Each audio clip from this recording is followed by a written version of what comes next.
Mas masarap maging hero dahil hindi ka lumaban sa bansa na kahit anong bansa kasi mas pinili mo ang diplomatic relation, diplomatic talks na ginawa ni Duterte na gentleman's agreement na pilit twist ng media na ito ay pagtatraidor sa bayan. Paano ka tinraidor ni Duterte? Hindi siya nagbigay ng giyera sa inyo for 6 years. Ngunit ang binigay niya ay giyera sa pulboronic katulad ni Kuting. Ito, magdadalawang taon pa lang, isa lang kayo sa bang-bang-bang. Oh. Ano, gusto nyo pa? We are outnumbered to China, sabi ni Gala. Well, Ruel Felicio, that's true. Walang bata matanda sa gera. Ito sabi ni Maverick.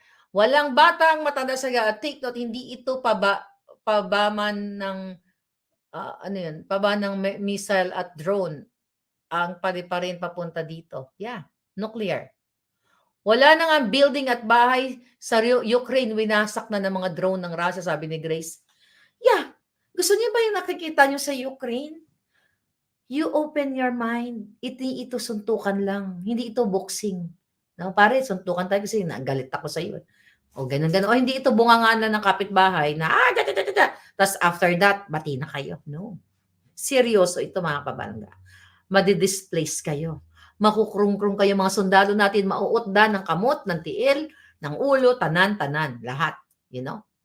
So pag may time pa, kasi ito yung pinopropose ni Marcos Jr., gera, imbis na solusyonan ang problema ninyo, imagine mo mga kababayan, imbis na pinag-uusapan paano kayo bigyan ng kabuhayan, paano ang mga OFW pauwiin para makapiling ang kanilang mga anak, para magbigyan sila ng trabaho, kung anong mga programa ang pwedeng iahain ng gobyerno, gusto niyo na kayong magurgur.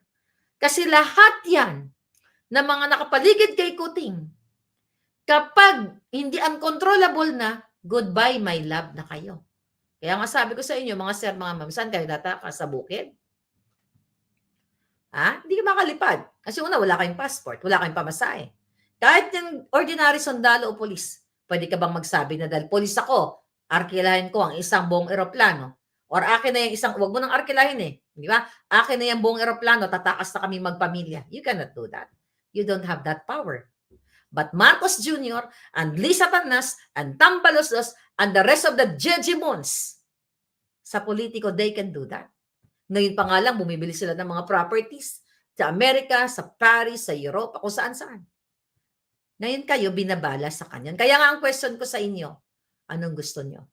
Yung kadyotahang batas-batas na binabali ni Kuting o hustisya para sa Pilipino?